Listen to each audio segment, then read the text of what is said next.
വിശുദ്ധ മത്തായിയുടെ സുവിശേഷം അധ്യായം 23 വാക്യങ്ങൾ 1 മുതൽ 12 വരെ. അനന്തരം യേശു ജനക്കൂട്ടത്തോടും തന്റെ ശിഷ്യന്മാരോടും ഇപ്രകാരം പറഞ്ഞു: വേദപണ്ഡിതരും പരീശന്മാരും മോശയുടെ സിംഹാസനത്തിൽ ഇരിക്കുന്നു. അതുകൊണ്ട് അന്വേഷിക്കണമെന്ന് അവർ പറയുന്ന സകലവും നിങ്ങൾ അന്വേഷിക്കുക. എന്നാൽ അവരുടെ പ്രവൃത്തികൾ അനുകരിക്കരുത്. അവർ പറയുന്നതേ ഉള്ളൂ, പ്രവർത്തിക്കുന്നില്ല. അവർ ഭാരമേറിയ ചുമടുകൾ മേശയുടെ ചുമലുകളിൽ വയ്ക്കുന്നു. തങ്ങളുടെ വിരൽ കൊണ്ട് പോലും അത് താങ്ങിക്കൊടുക്കുവാൻ അവർക്ക് മനസ്സില്ല. അവർ തങ്ങളുടെ നെറ്റിപ്പട്ടങ്ങൾക്ക് വീതി കൂട്ടുകയും മേലങ്കികളുടെ തൊങ്ങലുകൾക്ക് നീളം കൂട്ടുകയും ചെയ്യുന്നു. അവർ വിരുന്നുശാലകളിൽ മുഖ്യസ്ഥാനവും സുന്നഗോഗുകളിൽ മുഖ്യാസനവും തെരുവുകളിൽ വന്ദനവും മനുഷ്യർ ഗുരുവെന്ന് വിളിക്കുന്നതും ആഗ്രഹിക്കുന്നു. എന്നാൽ നിങ്ങൾ ഗുരുവെന്ന് വിളിക്കപ്പെടരുത്, കാരണം നിങ്ങൾക്ക് ഗുരു ഒരുവനേ ഉള്ളൂ. നിങ്ങളെല്ലാവരും സഹോദരന്മാരാണ്. ഭൂമിയിൽ നിങ്ങൾ ആരെയും പിതാവെന്ന് വിളിക്കരുത്, എന്നാൽ സ്വർഗത്തിലുള്ള ഒരുവനെ നിങ്ങൾക്ക് പിതാവായിട്ടുള്ളൂ. നിങ്ങൾ നായകന്മാരെന്നും വിളിക്കപ്പെടരുത്, എന്നാൽ മെസ്സിഹ എന്ന ഒരുവനെ നിങ്ങൾക്ക് നായകനായുള്ളൂ. നിങ്ങൾ പ്രധാനി, നിങ്ങൾക്ക് ശുശ്രൂഷകനായിരിക്കണം. എന്നാൽ തന്നെത്താൻ ഉയർത്തുന്നവൻ താഴ്ത്തപ്പെടും, തന്നെത്താൻ താഴ്ത്തുന്നവൻ ഉയർത്തപ്പെടുകയും ചെയ്യും. ശിൽവാ പെരുന്നാളിന് ശേഷമുള്ള 5-ാം ഞായറാഴ്ച വായിക്കേണ്ട വേദഭാവം നമ്മൾ വീണ്ടും വായിച്ചിരിക്കുന്നു. സ്വല്പസമയം ഇരിക്കാം. വിശുദ്ധ വേദപുസ്തകത്തിൽ വിശുദ്ധ മത്തായിയുടെ സുവിശേഷത്തിൽ 21 അധ്യായത്തിൽ 1 മുതൽ 12 വരെയുള്ള വേദഭാവം. ശിൽവാ പെരുന്നാളിന് ശേഷം 5-ാം ഞായറാഴ്ച പിതാക്കന്മാർ എന്തിനു നമുക്ക് വായിക്കാൻ തന്നിരിക്കുന്നു?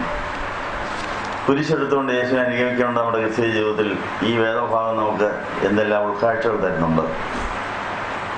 ഈ വചനത്തിന്റെ പ്രകാശനം നമുക്ക് എങ്ങനെയെല്ലാം കുരിശെടുത്തുകൊണ്ട് പോകാനുള്ള ശക്തി നൽകും? കുരിശെടുത്തുകൊണ്ട് പോകേണ്ട വഴി, കുരിശെടുത്ത് കീടം പ്രാപിക്കാനുള്ള മനോഭാവം, കുരിശ് വരുന്ന വഴികൾ, ഇതെല്ലാം തിരിച്ചറിഞ്ഞ് നാളുതോറും നമ്മുടെ പ്രാണനെ കുരിശെടുത്ത് യേശുവിന് മാറി നമ്മൾ സമർപ്പിക്കുന്നുണ്ടോ? വിശുദ്ധ മത്തായിയുടെ സുവിശേഷം 21 അധ്യായം 1 മുതൽ 12 വരെയുള്ള ഭാഗത്ത് യേശു ജനക്കൂട്ടത്തോടും ശിഷ്യന്മാരോടും പറഞ്ഞത് വേദപണ്ഡിതരും പരീശരും നമുക്ക് ഉണ്ടാക്കി തരുന്ന കുരിശുകൾ. എന്താണ് ആ കുരിശ്? മോശയുടെ സിംഹാസനത്തിൽ ഇരിക്കുന്നവർ പറയുന്നത് അനുഷ്ഠിക്കണം, എന്നാൽ അവരുടെ പ്രവൃത്തികൾ അനുകരിക്കരുതെന്ന് പറയും. നമ്മൾ പലപ്പോഴും നമ്മുടെ മേലധികാരികളോ മാതാപിതാക്കളോ ഭർത്താവോ ഭരണാധികാരികളോ ആരെങ്കിലും നമുക്ക് ഇഷ്ടമില്ലാത്ത തരത്തിൽ പെരുമാറിയിട്ട് അവരെ അനുസരിക്കേണ്ടി വരുന്ന ഒരു കുരിശാണോ? ഇഷ്ടമുള്ളവർ പറയുന്നത് കേൾക്കുന്നതോ കീഴ്പ്പെടുന്നത് രസകരമാണോ? പക്ഷെ ഇഷ്ടമില്ലാത്തവർ, മാതൃകയില്ലാത്തവർ അധികാര സ്ഥാനത്ത് വന്നിട്ട് അവർ പറയുന്നത് കേൾക്കേണ്ടി വരുന്ന ഒരു വലിയ വേദന തന്നെയാണ്. അത് ആ കുരിശും നമ്മൾ സഹിക്കണമെന്നാണ് പറഞ്ഞിരിക്കുന്നത്. കർത്താവ് തന്നെ അതിന് മാതൃകയാണല്ലോ. കർത്താവ് പിലാത്തോസിന്റെ മുമ്പിൽ കുനിഞ്ഞ് വലിയ മഹാഭാവിയെ പോലെ മൗനമായി വിധികളൊക്കെ കേൾക്കേണ്ടി വന്നു. താനോട് വാദിക്കാൻ നിന്നില്ല, താൻ നീതീകരിക്കാനും പോയില്ല. താൻ വഞ്ചകനാണ്, കള്ളനാണെന്നൊക്കെ പറഞ്ഞ് പലരും കള്ളസാക്ഷ്യം പറഞ്ഞിട്ടും കർത്താവ് അതിനെതിരായിട്ടൊന്നും പറഞ്ഞില്ല. ആ പിലാത്തോസിന്റെ മുമ്പിൽ തലകുനിച്ച് എല്ലാം മൗനമായി കേട്ട് സഹിക്കേണ്ടി വന്നു. ആ അധികാരം ദൈവം കൊടുത്തതാണെന്ന് കർത്താവിന് വിശ്വാസം ഉണ്ടായിരുന്നു, അത് പറയുകയും ചെയ്തു. നിങ്ങൾക്ക് ഈ കിട്ടിയിരിക്കുന്ന അധികാരം ദൈവികമാണ്. അതുകൊണ്ട് ദൈവികമായി പലർക്ക് പല അധികാരങ്ങൾ ദൈവം കൊടുത്തിട്ടുണ്ട്. അവർക്ക് നമ്മളോട് നമുക്ക് അവരുടെ ഇഷ്ടം തോന്നണമെന്നില്ല. എങ്കിലും അവരായിരിക്കുന്ന സ്ഥാനത്തെ ആദരിച്ചുകൊണ്ട് നമ്മൾ അവരെ അനുസരിക്കേണ്ടി വരും എന്നുള്ളത് യേശുവിനെയും മാതാവിനെയും ഒക്കെ മാതൃകയാക്കി നമുക്ക് ആ കുരിശിന്റെ പാത ഉയർപ്പിന്റെ അനുഭവത്തിൽ എത്തിക്കുമെന്നുള്ള പ്രത്യാശയിൽ അത് സഹിക്കുവാനിടയാകട്ടെ എന്ന് ആശംസിക്കുകയാണ്. ഈ വേദഭാഗത്തിൽ അവർ പറയുന്നതേ ഉള്ളൂ, പ്രവർത്തിക്കുന്നില്ല. പറയുന്നത് പോലെ പ്രവർത്തിക്കാത്തവരോട് താമസിക്കുന്ന ഒരു കുരിശ് തന്നെയാണ്. ഇടവക പള്ളിയിലും സഭാ ജീവിതത്തിലും സാമൂഹ്യ ജീവിതത്തിലും ഒക്കെയും ഈ പ്രശ്നം ഉണ്ടാകാം. ഇന്ന് സഭയിൽ നിന്ന് അനേകർ പിരിഞ്ഞു പോകുന്നതും പുതിയ സഭകൾ ഉണ്ടാക്കുന്നതും പല കൂട്ടായ്മകളിലൊക്കെ പോകുന്നതൊക്കെ പള്ളിയിൽ നിന്നും വീട്ടിൽ നിന്നും മേലധികാരികളിൽ നിന്ന് കിട്ടേണ്ടതായ ആനുകൂല്യങ്ങൾ കിട്ടുന്നില്ല, അവരോടൊത്ത് പോകാൻ നോർത്തിയില്ലെന്ന് പറഞ്ഞ പിരിഞ്ഞു പോവുകയാണ്. പക്ഷെ നമ്മളെ ആക്കിയിരിക്കുന്നത് വിശ്വസതയോടെ കഴിഞ്ഞ് വേല തയ്ക്കുന്നത് കുരിശാണ്. പക്ഷെ അത് ഉയർപ്പിലെത്തിക്കും എന്നുള്ള പ്രത്യാശ കർത്താവ് നമുക്ക് നൽകിയിരിക്കുന്നു.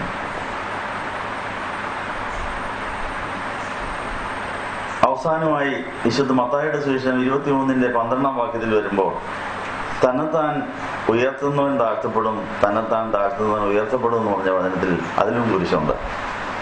ഉയർത്തപ്പെടുന്നതിന്റെ ദൈവം നമ്മളെ ഉയർത്തിക്കൊണ്ട് പോകണമെങ്കിൽ നമ്മൾ കുരിശിന്റെ പാതയിൽ നമ്മളെ തന്നെ താഴ്ത്തണം എന്നുള്ള കാര്യം ഓർപ്പിക്കുന്നു. നമ്മൾ മറ്റുള്ളവരെ സേവിക്കണമെന്നും ശുശ്രൂഷിക്കണമെന്നും ദാസ്യപ്പണി ചെയ്യണമെന്നും കർത്താവ് പറയുന്നു. കർത്താവ്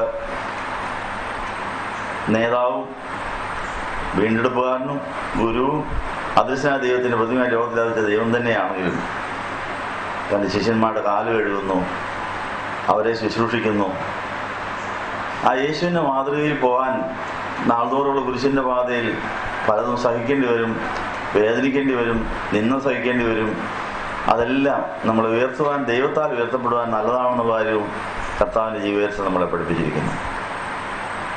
തന്നെത്താൻ ഉയർത്തുന്നവൻ താഴ്ത്തപ്പെടും, തന്നെത്താൻ താഴ്ത്തുന്നവൻ ഉയർത്തപ്പെടുമെന്ന് മാതാവിന്റെ ജീവിതത്തിൽ നമ്മളത് പഠിച്ചിട്ടുണ്ട്.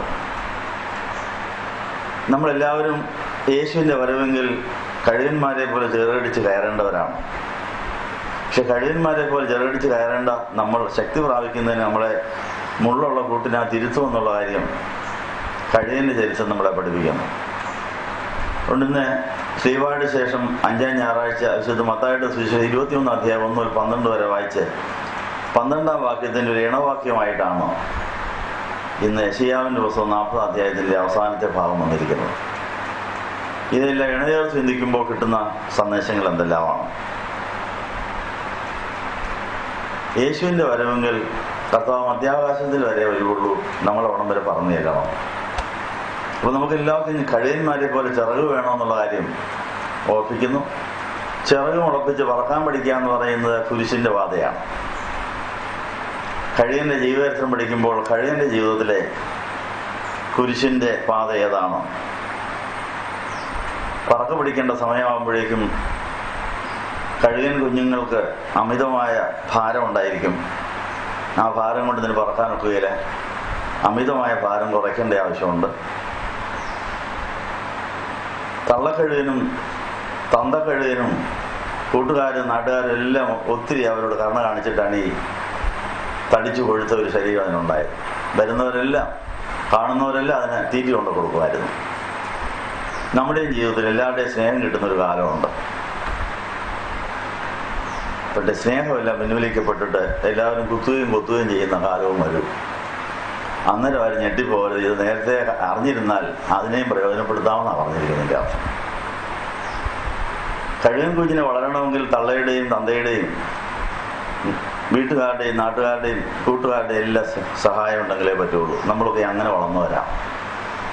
നമ്മളെ ആരെല്ലാം താലോലിച്ചിരിക്കുന്നു, ആരെല്ലാം എടുത്തുകൊണ്ട് നടന്നു, ആരെല്ലാം എന്തെല്ലാം തന്നു, എന്തുമാത്രം വാത്സല്യച്ചു ഓമനിച്ചു കൊണ്ടു നടന്നു, അതിനൊക്കെ നമ്മൾ നന്ദി പറയണം. എന്നാൽ എന്നും അത് കിട്ടുമെന്ന് ആരും വിചാരിക്കേണ്ട. നമ്മൾ കുരിശിന്റെ പാതയിൽ ഉയർത്തെഴുന്നേറ്റ് സ്വർഗത്തോളം പറന്നു പോകേണ്ടവരായതുകൊണ്ട് ഇതെല്ലാം പിൻവലിക്കപ്പെട്ടിട്ട് വേദനയും ഒറ്റപ്പെടലും വരുന്ന ഒരു അനുഭവം കൂടെ ഉണ്ടെന്നുള്ളത് നേരത്തെ അറിഞ്ഞിരിക്കണം. കഴുകന്റെ ചരിത്രത്തിൽ ഒരു കഴുകന്റെ തള്ള മുട്ടയിടേണ്ട സമയമാകുമ്പോൾ പ്രകൃതി തന്നെ അതിന് കൊടുത്തിട്ടുള്ള ഒരു ഉൾപ്രേരണയാണ് കൂടുണ്ടാക്കണമെന്നുള്ളത്. മുട്ടയിടാൻ സമയമാകുമ്പോഴേക്കും അത് നല്ലൊരു കൂടുണ്ടാക്കിയിരിക്കും. അത് വലിയ വൃക്ഷങ്ങളുടെ മുകളിലോ പാറക്കെട്ടുകളിലോ വലിയ പർവ്വതങ്ങളുടെ മുകളിലൊക്കെ ആയിരിക്കും. ആ കഴുകൻ മുട്ടയിടുന്നതിന് മുമ്പ് അതിൻ്റെ കൂട്ടിനകത്ത് നിറച്ച് മുള്ളുകൾ നിറയ്ക്കും. ഏതെല്ലാം തരം മുള്ളുകൾ കിട്ടുമോ അതെല്ലാം കൊത്തിക്കൊണ്ട് അവിടെ വയ്ക്കും. എല്ലാത്തരം മുള്ളുകളും അതിനകത്ത് കാണും. അതിൻ്റെ മുകളിൽ കച്ചിയും പുല്ലും പഞ്ഞിയൊക്കെ വെച്ചൊരു മെത്തയും ഉണ്ടാക്കും. അതിന് പുറത്ത് മുട്ടയിട്ട് സുഖമായിട്ട് അവിടെ ഇരിക്കും.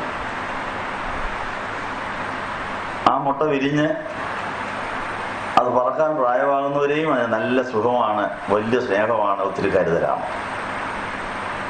പക്ഷെ പറക്കേണ്ട സമയമാകുമ്പോഴേക്കും തള്ളയുടെ സ്നേഹം തീരും. കൊത്തണമെന്നാണ് തോന്നുന്നത്. അതുവരെ സംരക്ഷിച്ച അമ്മയ്ക്ക് ഒരു സ്നേഹവും തോന്നുകയില്ല, കൊത്തണമെന്ന് തോന്നുന്നു. കൊത്ത് വേദനയുള്ള കാര്യമായതുകൊണ്ട് ഒരു കൊത്ത് കൊണ്ട് കഴിയുമ്പോഴത്തേനും പിന്നെ കൊത്ത് കൊള്ളാതിരിക്കാൻ അങ്ങോട്ടും ചുറ്റും മാറിയിരിക്കാൻ തുടങ്ങും. അപ്പോൾ അവിടെയും കൊത്തു. അങ്ങോട്ടും ചുറ്റും മാറുന്നതിനിടയിൽ പിന്നെ കൊത്ത് എന്ന് കൂട്ടിനകത്ത് എന്ന് കൊള്ളൂ. പിന്നെ ആ കൂടിനകത്തുള്ള കച്ചിയും പുല്ലും കൊത്തി വെളിയിലോട്ടും കളയാൻ എന്ന പരിപാടിയാവും. അങ്ങനെ കുറേ കൊത്തുകൾ കഴിയുമ്പോൾ ഈ തള്ളക്കഴുകനിൽ നിന്ന് ഈ കുഞ്ഞുങ്ങൾക്കും കൊത്ത് കിട്ടും. കൂടിലെ മെത്ത ഉണ്ടാക്കിയിരിക്കുന്ന സാധനം എല്ലാം ഓരോ കൊത്ത് കഴിയുമ്പോൾ വെളിയിൽ പോയിരിക്കും. പിന്നെ മുള്ളു മാത്രമേ ഉള്ളൂ. മുള്ളും പുറത്തിരുന്ന് കരയാൻ തുടങ്ങും. ഈ കുഞ്ഞുങ്ങളുടെ എല്ലാം ശരീരത്തിൽ ഈ മുള്ളെല്ലാം കുത്തിക്കൊള്ളും. തള്ളയുടെ കൊത്തും മുള്ളിൻ്റെ കുത്തും കൂടി ആയി കഴിയുമ്പോൾ ഇരിക്കപ്രതി ഇല്ലാതാകും. ആ കൂട്ടിൽ നിന്ന് എങ്ങനെയെങ്കിലും പോയാൽ മതി എന്ന് വിചാരിക്കും. പക്ഷെ പോകാൻ കഴിയില്ല, പറക്കാൻ കഴിയില്ല. അപ്പം ഞാനെക്കൊണ്ട് സാധിക്കുന്നത് ആ കൂടിൻ്റെ വക്കത്ത് കയറിയിരുന്ന് കരയുക എന്നുള്ളതാണ്. വക്കത്ത് കയറിയിരുന്ന് കുത്തും കൊത്തും കൊണ്ട് രക്തം ഒലിച്ചുകൊണ്ടിരിക്കുന്ന ഈ കഴുകൻ കുഞ്ഞുങ്ങളെ ചിറകിൻ്റെ മുകളിൽ കയറ്റാൻ തക്കണം അമ്മയ്ക്ക് സ്വല്പ സമയം കാരണം തോന്നും. ഇതിൻ്റെ കരച്ചിൽ കാണുമ്പോഴത്തേക്ക് ചിറക് വിരിച്ച കൂടിൻ്റെ വെടിക്കിലോട്ടങ്ങ് പറന്നു വന്ന് കൊടുക്കും. ചാടി അങ്ങ് കയറും. തള്ളക്കഴുകന് പുറത്ത് കയറിയിരിക്കുന്ന ആ കുഞ്ഞു കഴുകനെ ഒരു ചെറിയ ആശ്വാസം. വായുവിലൂടെ ഈ കുഞ്ഞിനെയും കൊണ്ട് മുകളിലേക്ക് പറന്നു വരുമ്പോൾ ഒരു സുഖം, ഒരു സന്തോഷം. പെട്ടെന്ന് സ്നേഹം അങ്ങ് തീരും. മുകളിൽ ചെല്ലുമ്പോൾ ഒരു കുടഞ്ഞങ്ങിടും, താഴോട്ടങ്ങിടും. അപ്പോൾ അവാർഡ് കിട്ടും. അയ്യോ ഇപ്പൊ താഴത്തെ തല തല്ലി ചാവുമല്ലോ എന്ന് വിചാരിച്ച് തന്നെ ചിറകിട്ടം അടിക്കും. അത് അടിയിൽ ചെന്ന് നിലത്തെ പാറയിൽ ചെന്ന് ഇടിക്കുന്നതിന് മുമ്പ് തന്നെ തള്ള കീഴേ വന്ന് പിന്നെയും കയറി പിടിക്കും. പിന്നെയും മുകളിൽ കൊണ്ടുപോകും, പിന്നെയും കുടഞ്ഞിടും. ഇങ്ങനെയാണ് ഈ തള്ളക്കഴുകൻ കുഞ്ഞുങ്ങളെ പറകു പഠിപ്പിക്കുന്നതെന്നാണ് മോശയുടെ പുസ്തകത്തിലും യെശയ്യാവിൻ്റെ പുസ്തകത്തിൽ എഴുതിയിരിക്കുന്നത്. മോശയുടെ പുസ്തകത്തിൽ എഴുതിയിരിക്കുന്നത് ഈ കൂട് അനക്കുകയും കൂടെ ചെയ്യാവുന്നതാണ്. കൊത്തും കുത്തും ശരിക്കും ഏക്കാൻ വേണ്ടി ആ കൂട് ശരിക്കും അനക്കുമെന്നാണ് പറഞ്ഞത്. ശരിക്കും അത് ഇളക്കി ഒരു സ്വസ്ഥതയും കൊടുക്കുകയില്ലെന്നാണ്. ഇതുകൊണ്ട് മാത്രമേ അതിന് പറക പഠിക്കാൻ പറ്റുള്ളൂ. ഈ മുള്ളും ഈ കുത്തും കൊത്തും ഒക്കെ നേരത്തെ തന്നെ കരുതിയിരുന്നതാണ്. സമയമായപ്പോൾ വിളിക്ക് വന്നെന്ന് മാത്രമേ ഉള്ളൂ. അപ്പൊ ഇപ്പം നമ്മളെ കുത്തുന്നവരും കൊത്തുന്നവരും ഉണ്ടാകാം. നമ്മൾ അവരോട് പണങ്ങേണ്ട കാര്യമൊന്നുമില്ല, പരിഭവിക്കേണ്ട കാര്യവുമില്ല. ദൈവമൊന്നും വരാൻ ഞാൻ ഇരിക്കുന്നതിന് മുമ്പേ കരുതുകയാണ്. പക്ഷെ ഇപ്പം പറക്കേണ്ട സമയമായതുകൊണ്ട് മെത്തമൊക്കെ കളഞ്ഞിട്ട് മുള്ളും പുറത്ത് ഇരുത്താന്ന് വിചാരിച്ച് നന്ദി പറയണം. അതാ പുരുഷന്റെ മാർഗം എന്ന് പറയുന്നത്. അപ്പൊ ഈ നമ്മുടെ ജീവിതത്തിൽ ആർക്ക് നമ്മളോട് സ്നേഹം തോന്നാത്ത ദിവസത്തിൽ നിങ്ങൾ നന്ദി പറയുമോ? നന്ദി പറയണം. ആർക്ക് സ്നേഹം തോന്നുന്നില്ല, ആരും ഒരു നല്ല വാക്ക് പറയുന്നില്ല, കുറ്റം മാത്രമേ പറയുന്നുള്ളൂ, ഒരു സമാധാനമില്ല, ആഹാരവും കഴിക്കാൻ ഒക്കുന്നില്ല, ഒന്നിനും സ്വസ്ഥതയില്ല, വീട്ടിൽ നിന്ന് പോയാൽ മതി എന്ന് തോന്നുന്ന പരുവത്തിൽ ഇരിക്കപ്രതിയില്ലാത്ത പരുവം വന്നാൽ നിങ്ങൾ ആരും നന്ദി പറഞ്ഞിട്ടുണ്ടോ? സ്തോത്രം പറയണം. അതിനായി കഴുകേണ്ട കാര്യം പറഞ്ഞു വെച്ചിരിക്കുന്നത്. അതുകൊണ്ട് ഈ കഴുകനെ പറക പഠിപ്പിക്കാൻ ഞാൻ നേരത്തെ തന്നെ തള്ളയ്ക്ക് അങ്ങനെ ഒരു ബുദ്ധി തോന്നി. അല്ലാതെ പറക പഠിക്കാൻ നേരത്തെ മുള്ളും കൊണ്ട് ഇടാനോ പോകുമോ? ഇല്ല. അത് പറക പഠിക്കേണ്ട സമയമാകുമ്പോഴത്തേക്ക് മറഞ്ഞിരുന്ന മുള്ളു വെളിയിൽ വരികയാണ്. സുഖമെല്ലാം കളയുക. ആത്മീയവും മാനസികവും ശാരീരികമായ സുഖങ്ങൾ, സന്തോഷങ്ങൾ, ഇവയെല്ലാം ഇട്ടിട്ട് നമ്മളെ ഒറ്റയ്ക്കാക്കുന്നത് നമ്മളെ പറക പഠിപ്പിക്കാനാണ്. അങ്ങനെ ആ കഴുകൻ ആ കൂടിന്റെ പക്കത്ത് കയറിയിരിക്കുന്നത് പോലെ നമ്മൾ വേദനയോടെ ദൈവസന്നിധിയിലേക്ക് ഉയർന്ന് പ്രാർത്ഥിക്കാമെങ്കിൽ ആർക്കെങ്കിലും നമ്മളോട് സ്വല്പ സമയം കാരണം തോന്നിയിട്ട് നമുക്ക് ശകലം നമ്മളെ മുള്ളോട്ട് പൊക്കിക്കൊണ്ട് പോകും, പിന്നെയും താഴോട്ടിടും. അതിനെതിരെ സ്തുതിയുടെയും സ്തോത്രത്തിന്റെയും ചിറകിട്ട് അടിക്കാൻ വേണ്ടിയാണ്. എന്ത് സംഭവിച്ചാലും സ്തുതി സ്തോത്രം പറഞ്ഞ് ആരാധിക്കാൻ പഠിച്ചാൽ മതി. പിന്നെ മുള്ളു കൊള്ളുകയില്ല. മുള്ളില്ലാതാക്കുന്ന പരിപാടിയില്ല. മുള്ളായിട്ട് തന്നെ ഇരിക്കും. അപ്പോൾ എല്ലാ വേദനയുടെയും മധ്യത്തിൽ ചിറകിട്ടടിക്കാൻ കിട്ടുന്ന അവസരം ആരും കളയരുത്. എന്നാന്ന് പറഞ്ഞാൽ സ്തുതി സ്തോത്രം എന്ന് പറഞ്ഞാട്ട് സ്തോത്രം ഹല്ലേലൂയ. അപ്പൊ എന്നെ കുത്തുന്ന ഭർത്താവ്, എന്നെ കൊത്തുന്ന ഭർത്താവ്, എന്നെ കളിയാക്കുന്ന നാട്ടുകാർ ഇവരെല്ലാം സ്തോത്രത്തോടെ സ്വീകരിക്കണം. എന്തിനാ? അപ്പൊ മുകളിലോട്ട് പറക്കാൻ ആഗ്രഹിക്കുക, ഈ ഭൂമിയിൽ നിന്ന് സ്വർഗത്തിലേക്ക് വരാൻ ആഗ്രഹിക്കുക. അപ്പം ആർക്കെങ്കിലും നമ്മളോട് കണ്ടു തോന്നുന്നു നമ്മളെ പൊക്കി ശകലം കൊണ്ടുപോകും, പിന്നെ ഇടുകയും ചെയ്യും.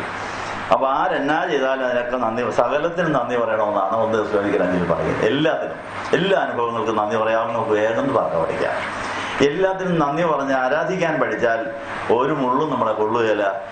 മുട്ടനാഥ് തന്നെ നമ്മളെ മുകളിൽ തന്നെ പറന്ന് കൊടുങ്കാറ്റിന്റെ മുകളിൽ കൂടെ പറന്നു നിന്ന് ഒരു കഴുകനെ പിന്നെ പറക്കേണ്ട ആവശ്യമില്ലെന്നാണ് പറയുന്നത്. കൊടുങ്കാറ്റിന്റെ മുകളിൽ എത്തിക്കഴിഞ്ഞാൽ പിന്നെ ചിറക് ചുമ്മാഞ്ഞിന് വിറ്റേച്ചാൽ മതി, അടിക്കുകയൊന്നും വേണ്ട, ലാസി നടക്കാൻ പറയും, ലാസുക എന്ന് പറയും.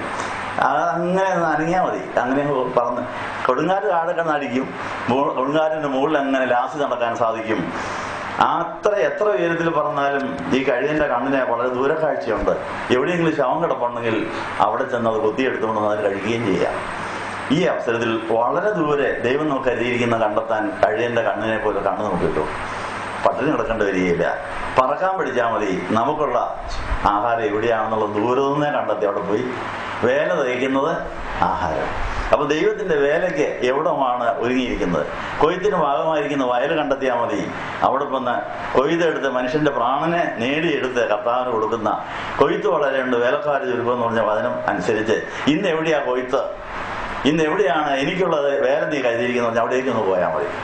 നമ്മൾ ഇന്ന് ഈ ഞായറാഴ്ച ദിവസം ഈ സങ്കേതഭവനത്തിലെത്തിയത് നമ്മുടെ കൊയ്ത്ത് ഇവിടെ ആയതുകൊണ്ടാണ്. നമ്മുടെ കൊയ്ത്ത് ഇന്ന് സങ്കേതഭവനത്തിലെ വയലിലാണ്. അപ്പൊ ഇവിടെ വന്നാൽ നമുക്ക് മറ്റുള്ളവരുടെ പ്രാണനെ നേടി കർത്താവിന് കൊടുത്താൽ മതി. നമുക്കുള്ള ആഹാരം എൻ്റെ ഇവിടെ കിട്ടിയിരിക്കും. കൊയ്യുകയും മെതിക്കുകയും ചെയ്യുന്നവർക്ക് അതിൻ്റെ കൂടെ തന്നെ അവിടെ ആഹാരവും ദൈവം കരുതിയിട്ടുണ്ട്. അപ്പോൾ ഇന്ന് ഏതെല്ലാം പള്ളികളിൽ എന്തെല്ലാം പരിപാടിയുണ്ട്. നമ്മുടെ കൊയ്ത്ത് ഇന്ന് ഈ വയലിലായതുകൊണ്ട് നമ്മൾ ഒന്നിച്ചു കൂടിയിരിക്കുക. വിശ്വാസത്തിന്റെയും പ്രത്യാശയുടെയും ദൈവസ്നേഹത്തിന്റെയും അനുഭവത്തിൽ നമ്മുടെ പ്രാണൻ ഇന്ന് കതിരിൽ നിന്ന് അടർത്തിയെടുക്കപ്പെട്ട് യേശുവിന്റെ മാറിലെത്തിയാൽ രക്ഷപ്പെട്ടു. അവസാനം മണവാട്ടി സഭയുടെ ഭാഗമായി മാറിയിരിക്കും. അങ്ങനെ നമുക്കുണ്ടാകുന്ന എല്ലാ അനുഭവങ്ങളും നമ്മളെ കർത്താവിന്റെ മാറിലെത്തിക്കാനാണ്. കർത്താവ് അന്ത്യാകാശത്ത് വരുമ്പോൾ പറക്കാൻ ചെറുക്ക് തരാനാണെന്നുള്ള ബോധത്തിൽ എല്ലാത്തിനും നന്ദി പറയാൻ ആഗ്രഹിക്കുന്നവർക്ക് എഴുന്നേൽക്കാം. ആരോടെങ്കിലും പരിഭവിച്ചെങ്കിൽ, ആരോടെങ്കിലും വിരോധപ്പെട്ടെങ്കിൽ, പകവെച്ചുണ്ടെങ്കിൽ അതെല്ലാം പിൻവലിച്ചിട്ട് അതെല്ലാം എൻ്റെ കർത്താവിന്റെ കരുതലാണ്, എനിക്ക് വേണ്ടിയുള്ള കരുതലായിരുന്നു, ഇതൊക്കെ നന്മയ്ക്കാണെന്ന ബോധത്തിലോ ഇപ്പോൾ നമുക്ക് ഒരിക്കൽ കൂടെ പാപമോചന പ്രാർത്ഥനയ്ക്കായിട്ട് ആദ്യം ക്ഷമ കൊടുക്കാമെങ്കിൽ ക്ഷമ കൊടുത്തിപ്പോൾ കർത്താവ് നാളെ പഠിപ്പിച്ച് കർത്താവ് വരുമ്പോൾ പറന്നു കയറുവാൻ, കൊടുങ്കാറ്റിന്റെ മുകളിൽ പറന്നു നിൽക്കുവാനും കർത്താവ് നമുക്ക് കഴിക്കുന്ന ആഹാരം ദൂരെ വെച്ചേ കണ്ട് അവിടെ പോയി വേല കഴിച്ചത് എന്നെ സാബിലൂടെ ആവാനും നമുക്ക് പ്രാർത്ഥിക്കാം. നിങ്ങൾക്കെല്ലാവർക്കും സമൃദ്ധി ഉണ്ടായിരിക്കട്ടെ.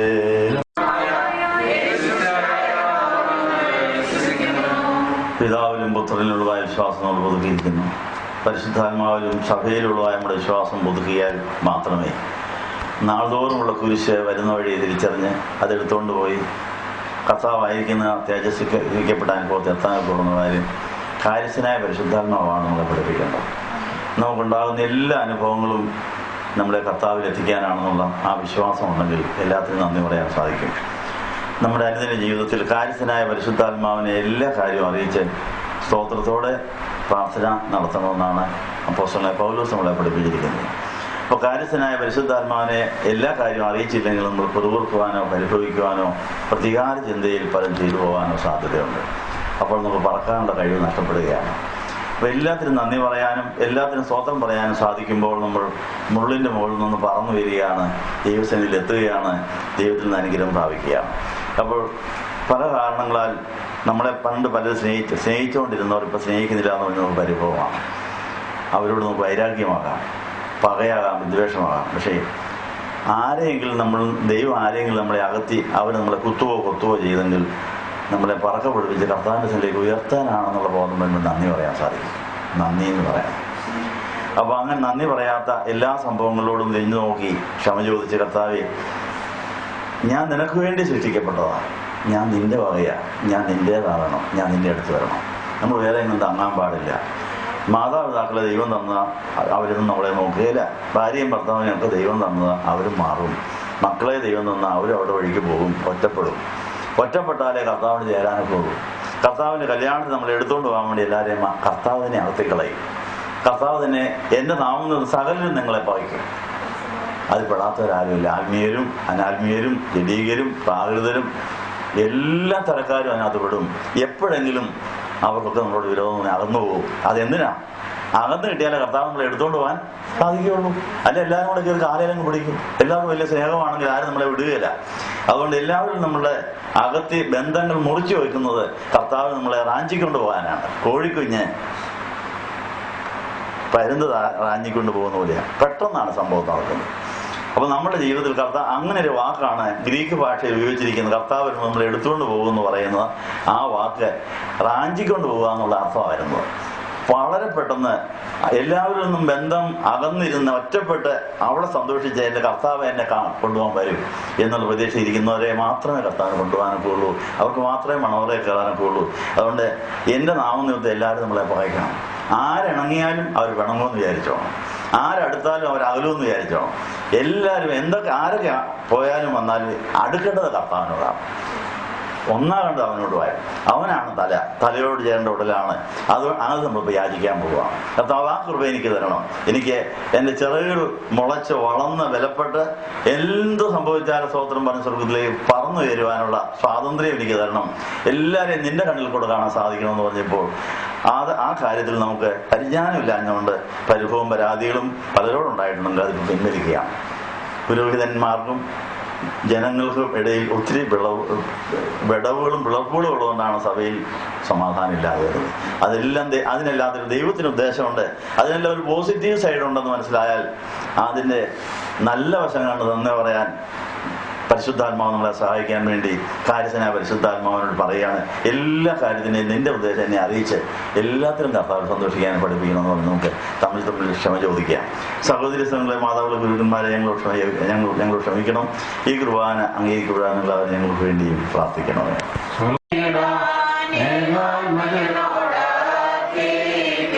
പിതാവിനും പുത്രനും പരിശുദ്ധ റൂഹായിക്ക് സ്തുതി. യാതൊരു കന്യമണത്തിലേക്കുണ്ടായിരിക്കുകയാണ്. സ്ലീവായുടെ ശേഷമുള്ള 5-ാം ഞായറാഴ്ച വിശുദ്ധ കുർബാനയ്ക്ക് കർത്താവിൻ്റെ സ്വർഗാരോഹണം വരെയുള്ള കാര്യങ്ങൾ ഓർക്കുകയും ചെയ്യുന്ന സമ്പൂർണ്ണ സുവിശേഷ വേദിയിലും സമ്പൂർണ്ണ മധ്യസ്ഥ പ്രാർത്ഥനയിലും നമ്മൾ പങ്കുചേർന്നിരിക്കുകയാണ്. ഈ സമയത്ത് ദൈവാത്മാവിനോട് പറയാനുള്ള കാര്യം എന്താണ്? സ്ലീവാ പെരുന്നാൾ തൊട്ടിങ്ങോട്ടുള്ള എല്ലാ ഞായറാഴ്ചകളിലും കർത്താവിൻ്റെ രണ്ടാമത്തെ വരവ് ഓർപ്പിക്കുക എന്നുള്ളതാണ് ഏറ്റവും പ്രധാനപ്പെട്ടതായ സന്ദേശം. കർത്താവിൻ്റെ വരവെങ്കിൽ കർത്താവിനുള്ളവരെ കർത്താവ് എടുത്തുകൊണ്ട് പോകും.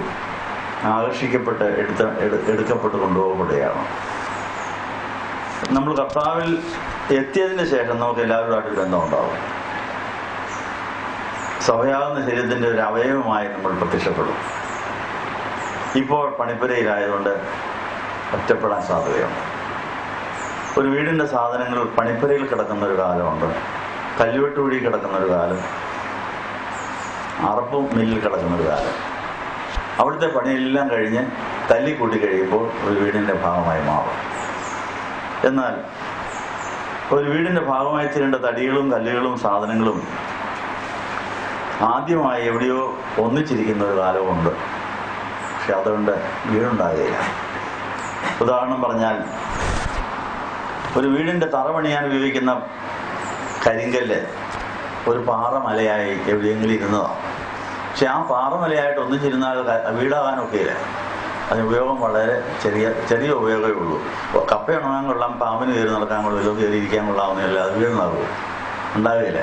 വീടുണ്ടാകണമെങ്കിൽ ആ വലിയ പാറമല തല്ലി പൊട്ടിച്ച് തെറിപ്പിച്ച് ആ ഓരോ കല്ലിലും പണിക്കാരൻ്റെ കൈ വന്ന് അതിനെ പരുവപ്പെടുത്തി സിമെന്റിനകത്ത് പുതച്ച് സിമെന്റിനകത്ത് പൊതിഞ്ഞ് പണിത് കഴിയുമ്പോഴേ അത് വീടിൻ്റെ ഒരു ഭാഗമാകുള്ളൂ. ഇതുപോലെ നമ്മുടെ വീണ്ടും ജനനത്തിൻ്റെ അനുഭവം പൂർണ്ണമാകുന്നതിന് മുമ്പ് 1-ാം ജനനത്തിൽ അപ്പനോടും അമ്മയോടും ഭാര്യയോടും മക്കളോടും പ്രിയപ്പെട്ടവരോടും നമ്മൾ ഒട്ടിച്ചേർന്ന് ഒന്നായിട്ടിരിക്കും. പക്ഷെ ആ ഇരിപ്പ് പ്രയോജനകരമല്ല. അത് കുറേ കഴിയുമ്പോൾ അത് പ്രയോജനമില്ലാത്ത അവസ്ഥയായിട്ട് മാറും. ഒന്നായിരിക്കുന്ന പാറമല തല്ലിപ്പൊട്ടിച്ച് തെറിപ്പിക്കുന്ന ഒരു കാലം, അതിനെ വീണ്ടും ഒന്നാക്കുന്ന കാലം. അപ്പോഴത് വീടായി മാറുകയുള്ളൂ. ഒരു വലിയ മരം ഒന്നായി നിൽക്കുന്ന ഒരു കാലം, അതിന് കാതല് വളർന്നു കഴിഞ്ഞതിന് ശേഷം അതിനെ വീടിന് കൊള്ളാമെന്ന് തോന്നിക്കഴിയുമ്പോൾ പിന്നെ വെട്ടിയിടുന്ന കാലം, അറക്കുന്ന കാലം, പണിയുന്ന കാലം, ഓരോ വർഷോപ്പിൽ കിടന്ന് പണി കഴിഞ്ഞതിന് ശേഷം തല്ലിക്കൂട്ടുമ്പോഴേ അത് വീടിൻ്റെ ഭാഗമാകുള്ളൂ. അപ്പോൾ സ്വർഗീയ ഭവനത്തിൻ്റെ സ്വർഗത്തിലെ പള്ളിയുടെ ഭാഗമായി മാറേണ്ടവരാണ് നമ്മൾ. പക്ഷെ ഇപ്പോൾ പൊട്ടാത്ത പാറ പോലെയാണെങ്കിൽ തമ്പര് വെക്കാൻ ആളിനെ വിടും. എന്താ, ആ പാറപ്പുറത്ത് നിന്ന് സന്തോഷിച്ചവരെ തന്നെയായിരിക്കും പിറ്റേ ദിവസം തമര് വെക്കാൻ വരുന്നത്. അല്ലേ? പാറയിൽ കൂടെ നടന്നവരും പാറയിൽ ഇരുന്നവരും ആ പാറപ്പുറത്ത് കപ്പയുണങ്ങിയവരും ഒക്കെ പിറ്റേ ദിവസം ഇത് പള്ളി പണിയാനും വീട് പണിയാനുള്ള പാറയാണ് ഇരിക്കുന്നത്, ഇങ്ങനെ ഇരുന്നാനൊക്കെയില്ല, അതിനെ തല്ലി പൊട്ടിച്ച് അതിനെ വീട് പണിനത്തിൽ കൊണ്ടുപോയാലേ പണി പറ്റുമെന്ന് പറഞ്ഞാൽ എല്ലാവരുടെയും വിധങ്ങ് മാറും. പിന്നെ തമര് വയ്യ കഴിഞ്ഞാൽ പിന്നെ അതിന് തീ വെക്കാൻ പറ്റിയ അതിന് പറ്റിയ ആളിനെ കൊണ്ടുവരും. വെടിയെന്ന് പറഞ്ഞ് അവർ വിളിച്ചു പോയിക്കൊണ്ട് തീ വെച്ചു പോവും, തെറിച്ചും. ഇങ്ങനെയൊക്കെയുള്ള സംഭവമുണ്ട്. ഇതെല്ലാം കഴിഞ്ഞിട്ട് മാത്രമേ ഈ കല്ല് വീടിൻ്റെ ഭാഗമാവുള്ളൂ. മനസ്സിലായോ? പ്രയോജനം വേണമെങ്കിലേ തമര് വെക്കാൻ ആൾ വേണം. ആ വീട്ടുകാർ തന്നെ തമര് വെക്കുകയാണെങ്കിൽ അധികം ചാർജ് കൊടുക്കേണ്ടി വരില്ല. ഭയങ്കര ചാർജായി തമരുകാർക്കൊക്കെ. ആ തമര് വെയ്യാന്ന് പറഞ്ഞാൽ ഇത്തിരി വിഷമമുള്ള പണിയാണ്. അവർ ചോദിക്കുന്ന പണം കൊടുക്കേണ്ടി വരും. എന്നാൽ നമ്മുടെ വീട്ടുകാർ തന്നെ, നമ്മുടെ സ്വന്തക്കാർ തന്നെ, നമ്മുടെ കൂടെയുള്ളവർ തന്നെ തമരും വെടിമരുന്നും തീയും ഒക്കെ ആകുകയാണെങ്കിൽ ഫ്രീ ആയിട്ട് പണി നടത്തി കിട്ടും. അല്ല ഭയങ്കര ചിലവാണ്. പൈസ ഇല്ലാത്തവർക്ക് വീട്ടുകാരെ തന്നെ ശത്രുക്കളാക്കുമെന്ന് പറഞ്ഞതിൻ്റെ അർത്ഥം അതാണ്. അപ്പോൾ വീട്ടുകാരെ തന്നെ ശത്രുക്കളാക്കിയുള്ള ഗുണം അവർ നമ്മുടെ പള്ളിയുടെ ഭാഗമാണെന്ന് വിചാരിച്ചെന്നില്ല, നമ്മളോടുള്ള വൈരാഗ്യം തീർക്കാൻ വേണ്ടിയായിരിക്കും തമര് വെക്കുന്നത്. കിഴിഞ്ഞങ്ങോട്ട് പോട്ടെ, അങ്ങോട്ട് തകരട്ടെന്ന് വിചാരിച്ചായിരിക്കും. കർത്താവ് എന്നാ പറഞ്ഞാൽ അങ്ങോട്ട് കിഴിക്കട്ടെ, കിഴിഞ്ഞ് കഴിയുമ്പോൾ കത്തിക്കാനുള്ളവരെ ഞാൻ വിട്ടോളാം എന്ന് പറഞ്ഞ് അടുത്ത ആളിനെ കൊണ്ടുവരും. അപ്പം ഞാൻ എല്ലാവരെയും ദൈവം മുതലെടുക്കുമെന്നാണ് പറഞ്ഞതിൻ്റെ അർത്ഥം. നമുക്ക് എനിക്ക് എൻ്റെ യേശുവിനോട് പറ്റിച്ചേരണം. എൻ്റെ യേശു ആകുന്ന ആ തലയോട് ചേരുന്ന ഉടലായി തീരണം. ആ സഭയാകുന്ന കെട്ടിടത്തിൻ്റെ ഒരു കല്ലാകണം, ജീവനുള്ള കല്ലാകണം. ആ ആഗ്രഹം ഉണ്ടായാൽ മതി. ഒന്നായിട്ടിരിക്കുന്നിടത്ത് നിന്ന് നമ്മളെ തെറിപ്പിക്കാനും പണിയാനും ഇതിനെല്ലാം ദൈവമാണെന്നെ കരുതിയിട്ടുണ്ട്. എല്ലാ അനുഭവവും കർത്താവിനോട് സ്വതത്തോടെ പറഞ്ഞ കർത്താവ് ഇതിൻ്റെ ആവശ്യം നിനക്കിപ്പോൾ ഉണ്ട്, നന്ദി പറഞ്ഞു, ഇങ്ങനെ ആ പണി നടക്കുകയുള്ളൂ എന്ന് അത് മനസ്സിലാകാതെ വരുമ്പോഴാണ് നിരാശ വരുന്നത്, അസ്വസ്ഥത വരുന്നത്, പകയും വിദ്വേഷവും വരുന്നത്. അതുകൊണ്ട് ഇതെന്തിനാ ഇങ്ങനെ സംഭവിച്ചത്, ദൈവം അനുവദിച്ചെന്നാണ്. എന്നെ ദൈവം അറിയാതെ എനിക്കൊന്നും തലയിലെ മുടി പോലും താഴെ വീഴുന്ന ഒരു കുരുവി പോലും താഴെ വീഴുന്ന ദൈവം. അപ്പൊ ആ കാര്യം അറിഞ്ഞ പിന്നെ എന്റെ കർത്താവ് അറിഞ്ഞിട്ടാ ഇവൻ എന്നെ കൊത്തുന്നത്, എന്നെ കിഴിക്കുന്നത്, എന്നെ കത്തിക്കുന്നതൊക്കെ കർത്താവ് നീ അനുവദിച്ചിട്ടാ, നിന്റെ ഉദ്ദേശം നടക്കട്ടെ, അത് മാത്രം നടന്നാൽ മതി എന്നുള്ളതായ ആ വിശ്വാസം ഉറപ്പിക്കാനാണ് ഈ കാര്യങ്ങളെല്ലാം സംഭവിക്കുന്നത്. അപ്പൊ കർത്താവ് പറഞ്ഞു, എന്റെ നാമത്തിൽ എല്ലാവരും നിങ്ങളെ പിന്നെയും പറഞ്ഞു, എല്ലാവരെയും ഞാൻ നിന്നിൽ ഒന്നാക്കുമെന്നും പറഞ്ഞു, പകയ്ക്കുമെന്നും പറഞ്ഞു, ഒന്നാക്കുമെന്നും പറഞ്ഞു. കർത്താവിന്റെ പ്രാർത്ഥന ഏതാണ്? യോഹന്നാൻ സുവിശേഷം 17-ാം അധ്യായത്തിൽ നമ്മൾ ഒന്നായിരിക്കുന്ന പോലെ അവരെ നമുക്ക് ഒന്നാക്കണം. പക്ഷെ ഒന്നാകണമെങ്കിൽ ചെതറിക്കുകയും വേണം. ഇതെല്ലാം ഒരു പണിയുടെ ഭാഗമാണെന്നുള്ള കാര്യം അറിഞ്ഞിരുന്നാൽ നമുക്ക് സന്തോഷത്തോടെ ഇതിനെ നേടാൻ സാധിക്കും. അപ്പോസ്തലനായ പൗലോസ് എഫേസ്യ ലേഖനം 1-ാം അധ്യായത്തിന്റെ 9-10 വാക്യങ്ങൾ, ആകാശത്തിലും ഭൂമിയിലും കർത്താവിനുള്ളവരെല്ലാവരും ഒന്നാക്കുന്ന ഒരു പദ്ധതി ദൈവത്തിന് ഉണ്ടെന്ന് അവിടെ എഴുതിയിരിക്കുന്നു. ഈ വിശ്വാസം നോക്കണമെങ്കിൽ മാത്രമേ നിത്യസംഭവങ്ങളിലെ തെറിക്കലും അടുക്കലും അകലലും എല്ലാം പ്രയോജനപ്പെടുന്നതാണ്. അപ്പം ഒന്നിച്ചിരിക്കുന്ന സമയത്ത് കർത്താവാണ് തീരുമാനിക്കുന്നവരെ തെറിപ്പിക്കണമെന്ന്. ആര് തെറിച്ചാലും ആരെ വന്നാലും പേടിക്കണ്ട, എൻ്റെ കർത്താവ് എൻ്റെ കൂടെയുണ്ട്, എൻ്റെ കർത്താവിൻ്റെ കയ്യിലാണ് ഞാൻ. അവനറിയാതെ എനിക്ക് എൻ്റെ കർത്താവിനായാൽ മതി. മനസ്സിലായോ? അങ്ങനെയാണെങ്കിൽ ആ സഹന സഹായ ലേഖ്യത്തിൻ്റെ ഡോസ് കൂട്ടാൻ പോവാണ്. ഈ തമരുവയും ഇടിയും തൊഴിയും ഒക്കെ കൊള്ളണമെങ്കിൽ സഹിക്കാനുള്ള ദൈവസ്നേഹം വേണം. എൻ്റെ കർത്താവിന് വേണ്ടിയാണിത്. ആത്മാവിൽ മാത്രമേ ഇതൊക്കെ സഹിക്കാൻ ഇങ്ങനെയുള്ള സമയത്ത് അഭിഷേകം നമുക്ക് ജ്വലിപ്പിക്കാൻ സാധിക്കും. എനിക്ക് എൻ്റെ യേശു മാത്രം മതി, നീ മാത്രം എനിക്ക് മതി എന്ന് പറഞ്ഞാൽ പോകേണ്ടത് പൊക്കോളും, വരേണ്ടത് അത് ആഗ്രഹിക്കുന്നവർക്ക് എഴുന്നേൽക്കാം. അവർക്ക് വേണ്ടി തോമാസ് ചെയ്യുക. തമര് വെക്കേണ്ടതെല്ലാം തമര് വെപ്പിക്കാനുള്ളവരെയും കൊണ്ട് വരുന്നു, പൊട്ടിക്കേണ്ടവരെ പൊട്ടിക്കാനും, പണി കഴിഞ്ഞാൽ സിമെന്റിനകത്ത് വഴിച്ച് കയറ്റേണ്ടവരൊക്കെ കയറ്റാനും എല്ലാത്തിനും കർത്താവ് പണിക്കാരുമായിട്ട് വന്നിരിക്കുന്നു. അത് ഞാൻ 2 കൈ നീട്ടി വാങ്ങിച്ചോളാം, എനിക്ക് എൻ്റെ യേശു മതി എന്ന് പറഞ്ഞ് തോമാസിയായോടൊപ്പം ധൂപ്രാർത്ഥന നമുക്ക് സംബന്ധിക്കുക. നയവാൻപന പോലെ തളർത്തിടും പട്ടണത്തിലെ സങ്കേത ഭവനം കർത്താവിൻ്റെ കല്യാണത്തിന് ഞങ്ങളെ കൊണ്ടുപോകാൻ ഒരുക്കുന്ന ഒരു ബ്യൂട്ടി പാർലറാണെന്ന കാര്യം ഓർപ്പിക്കുന്നു. 1 പത്രോസ് 3-ാം അധ്യായത്തിൽ പറഞ്ഞിരിക്കുന്നത് A quiet and gentle spirit is and everlasting beauty എന്നാണ് ഇംഗ്ലീഷിൽ പറയുന്നത്. ശാന്തതയും സൗന്ദര്യമുള്ള ആ മനസ്സാണ് എന്നുമുള്ളതായ സൗന്ദര്യം നൽകുന്ന ആ മനോഭാവം. അത് സാറായിക്കുണ്ടായിരുന്നു. കർത്താവിൻ്റെ കല്യാണത്തിന് പോകേണ്ട മണവാട്ടി സഭയ്ക്കും അതുണ്ടായിരിക്കണമെന്നാണ് പത്രോസ്ലിയ നമ്മളെ പഠിപ്പിച്ചിരിക്കുന്നത്. നാൾതോറുമുള്ള കുരിശിൻ്റെ അനുഭവങ്ങൾ നമ്മളെ പൊട്ടിത്തെറിക്കാൻ അല്ല, നമ്മളെ ദൈവത്തിൽ കൂട്ടിച്ചേർക്കാനാണ്. പൊട്ടിത്തെറിപ്പിൻ്റെ അനുഭവങ്ങൾ കൂട്ടിച്ചേർക്കാനാണെന്നുള്ള ബോധത്തിൽ എല്ലാ അനുഭവങ്ങളും ദൈവസ്നേഹത്തിൽ ദൈവാത്മാവിൽ കൈകാര്യം ചെയ്യാൻ ദൈവം നിങ്ങളെ സഹായിക്കട്ടെ എന്ന് ആശംസിക്കുകയാണ്. വിശുദ്ധ കുർബാനയിലൂടെയാണ് നമ്മൾ യേശുവിനെ പോലെ ആയിത്തീരുന്നത്. മാതാവിൻ്റെ ഹൃദയത്തിൽ വന്നു വീണതായ ആ വചനമാകുന്ന പൂമ്പൊടി അതൊരു കായായി മാറി, ജീവവൃക്ഷമായി മാറി, ജീവന്റെ അപ്പമായി മാറി നമ്മളെ ഇന്നും പോഷിപ്പിച്ചുകൊണ്ടിരിക്കുകയാണ്. ആ തലയോട് ചേരുന്ന ഉടലായി മാറുവാൻ നമ്മുടെ ഓരോ ദിവസത്തെ അനുഭവങ്ങൾ സ്തോത്ര കുർബാനയിലേക്ക് നമ്മളെ ആനയിക്കണം. ഈ ലാഭത്തോടുകൂടെ ഈ സങ്കേത ഭവനം എല്ലാ ദിവസവും കുർബാനയുള്ള നിത്യ കുർബാനയുള്ള സ്ഥലമായി മാറിയിരിക്കുന്നു. കർത്താവിൻ്റെ വലിയൊരു ആഗ്രഹമായിരുന്നു. പല അസൗകര്യങ്ങൾ ഉണ്ടായിരുന്നുകൊണ്ട് ചില ദിവസം മാത്രമേ ഇവിടെ കുർബാന ഉണ്ടായിരുന്നുള്ളൂ. എന്നാൽ ഇതിപ്പം നിത്യ കുർബാനയോട് തുടങ്ങിയിട്ട് 9ാമത്തെ ദിവസമാണ്. ഏഴാമത്തെ കുർബാനയുടെ ദിവസത്തിൽ നയമാൻ 7 പ്രാവശ്യം യോർദാൻ നദിയിൽ മുങ്ങിയപ്പോൾ കിട്ടിയ പോലെ ശുദ്ധിയും ഒരു ശക്തിയും കിട്ടി. അത് പങ്കിട്ട് അത് കിട്ടാത്തവർക്ക് നിങ്ങളുടെ വീട്ടിലേക്ക് അയച്ചു തന്നിട്ടുണ്ടായിരുന്നു. ഇവിടെ പേര് രജിസ്റ്റർ ചെയ്തവരും വന്നവരുമായിരിക്കുന്ന എല്ലാവർക്കും ഇവിടുത്തെ കുർബാനയുടെ സമയത്ത് അനുഗ്രഹം വീട്ടിലേക്ക് അയക്കുന്നുണ്ടെന്നുള്ള കാര്യം ഓർപ്പിക്കുന്നു. അത് വാങ്ങിക്കാൻ ആരെങ്കിലും പ്രതിനിധികളായി വരുന്ന നല്ലതാ. വരാനൊക്കാത്തവർ ആ സമയം വീട്ടിലിരുന്നോ ഓഫീസിലിരുന്നോ ഇപ്പോൾ അവിടെ കുർബാന നടക്കുന്ന സമയമാണെന്ന് ഓർത്ത് പ്രാർത്ഥിച്ചാൽ അനുഗ്രഹം അങ്ങോട്ട് അയക്കാൻ ദൂതന്മാരെ നിയോഗിച്ചിട്ടുള്ള കാര്യം ഓർപ്പിക്കുന്നു. അങ്ങനെ നമ്മൾ ദൂരെയും ശാലയും ഇരുന്നുകൊണ്ട് എവിടെയായിരുന്നാലും ആത്മാവിൽ വിലപ്പെട്ട് ആത്മനിറവിനുമേ യേശുവിൻ്റെ കല്യാണത്തിന് മുമ്പായി ഇനി കർത്താവ് തരാൻ പോകുന്ന എല്ലാ അനുഗ്രഹങ്ങളും ഏറ്റുവാങ്ങുവാൻ വേണ്ടി നിത്യ കുർബാന തുടരുകയാണെന്ന് കാര്യം ഓർപ്പിക്കുന്നു. നവംബർ മാസം 26-ാം തീയതി 50 ദിവസം കഴിയുമ്പോൾ ഇവിടെ വെച്ച് ഒരു ശനിയാഴ്ച ദിവസം പെന്തക്കോസ്താ പെരുന്നാൾ സ്പെഷ്യലായിട്ട് നടത്തുകയാണ്. നമുക്ക് പെന്തക്കോസ്തയുടെ അനുഭവം എല്ലാ സ്ഥാപനങ്ങൾക്കും എല്ലാ വ്യക്തികൾക്കും ഒരു ദിവസമായിരിക്കുകയില്ല, എന്തെങ്കിലും ഒരു ദിവസമായിരിക്കും. ഈ സങ്കേത ഭവനത്തിൽ വരുന്നവരുടെ പെന്തക്കോസ്തി പെരുന്നാൾ നവംബർ മാസം 26-ാം തീയതി നടത്താനായിട്ട് ഒരുങ്ങിക്കൊണ്ടിരിക്കുന്നു. അതുവരെ കഴിയുമെങ്കിൽ എല്ലാ ദിവസവും കുർബാനയ്ക്ക് വരിക. മുടങ്ങാതെ കുർബാന ചൊല്ലി നിങ്ങളെ ഒരുക്കുകയാണ്. അങ്ങനെ 49 ദിവസം കഴിഞ്ഞ് 50-ാം ദിവസത്തിലാണ് നവംബർ മാസം 26-ാം തീയതി വരുന്നത്. അന്നത്തെ വിശുദ്ധ കുർബാനയിൽ പെന്തക്കോസ്തി പെരുന്നാൾ നമ്മുടെ സ്വന്തം അനുഭവമാക്കാൻ ആഗ്രഹിക്കുന്നവർക്ക് മാത്രമേ യേശുവിൻ്റെ സാക്ഷിയായി യേശു വരുമ്പോൾ പറക്കാൻ സാധിക്കുകയുള്ളൂ. യേശുവിനോട് കർത്താവിൻ്റെ മണവറയിലെത്താനൊക്കെയുള്ള കാര്യം ഓർപ്പിക്കുന്നു. അങ്ങനെ ഓരോ 50 ദിവസത്തെ കുർബാനയും പെന്തക്കോസ്തി പെരുന്നാളിൻ്റെ ആവർത്തനമായിരിക്കും.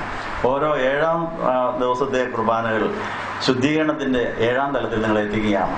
അങ്ങനെ 70 പ്രാവശ്യം നമ്മളോട് ക്ഷമിക്കുന്ന കർത്താവിൻ്റെ ക്ഷമ ഏറ്റുവാങ്ങുന്ന ക്ഷമ കൊടുത്തു തീർത്ത് അങ്ങനെ ആത്മഫലങ്ങൾ വിളയിക്കുന്നവരായി തീരുവാനാണ് ഇനിയുള്ളതായ കുർബാനകളെന്നതായി ഓർപ്പിക്കുന്നു. കുർബാനയുടെ സമയം ഒരിക്കൽ കൂടെ അറിയിക്കുന്നു. ഞായറാഴ്ചത്തെ കുർബാന ഇതുപോലെ 8 മണിക്ക് ആരംഭിച്ച് 10:30 തീരുന്നു. തിങ്കൾ ചൊവ്വ ദിവസങ്ങൾ ഡ്യൂട്ടിക്ക് പോകേണ്ടവർക്ക് ആ സൗകര്യത്തിന് വേണ്ടി 7 മണിക്ക് ആരംഭിച്ച് 8:30 തീരും. ബുധൻ വെള്ളി ദിവസങ്ങളിൽ ഉപവാസമുള്ള ദിവസമായതുകൊണ്ട് 9 മണിക്ക് ആരംഭിച്ച് 12:30 തീരുന്നു. കുർബാനയും ധ്യാനവും എല്ലാം ഒന്നിച്ച് തന്നെ നടക്കും. വ്യാഴം ശനി ദിവസങ്ങൾ മുൻപതിവ് പോലെ 8:30 ആരംഭിച്ച് 11:30 തീരുന്നു. ഈ സമയങ്ങളിൽ നിങ്ങൾക്ക് വരാൻ സാധിക്കുന്നവർ വരിക, വരാത്തവർ എവിടെ ഇരുന്നാലും ഇത് കുർബാനയുടെ സമയമാണെന്ന് ഓർക്കാമെങ്കിൽ ആത്മാവിൽ നിങ്ങൾക്ക് ലിങ്ക് ലഭിക്കും. കമ്പ്യൂട്ടർ ലാംഗ്വേജ് പറഞ്ഞാൽ ലിങ്ക് ഉണ്ടെങ്കിൽ ഒന്ന് ചൊട്ടാൽ മതി, കണക്ഷൻ കിട്ടും. ലിങ്ക് ഉള്ളവർക്ക് ആ ലിങ്കുള്ളിടത്തൊന്ന് ടച്ച് ചെയ്താൽ മതി. നമുക്ക് ഇന്റർനെറ്റ് വഴി കണക്ഷൻ കിട്ടുന്ന പോലെ സ്വർഗത്തിലെ ഇന്റർനെറ്റ് വഴി നമുക്ക് എല്ലാവർക്കും ഒന്നായിട്ട് ആരാധിക്കാൻ സാധിക്കും. കർത്താവിൻ്റെ കല്യാണത്തിന് ഒന്നിച്ച് പറക്കാൻ സാധിക്കും എന്നുള്ള ബോധത്തോടുകൂടി ഇനിയുള്ളതായ ഇവിടുത്തെ ആരാധനയും ധ്യാനവും പ്രയോജനപ്പെടുത്താൻ നന്ദി പറയുന്നു. ദൈവം നിങ്ങളെ അനുഗ്രഹിക്കട്ടെ. യജമാനൻ വരുമ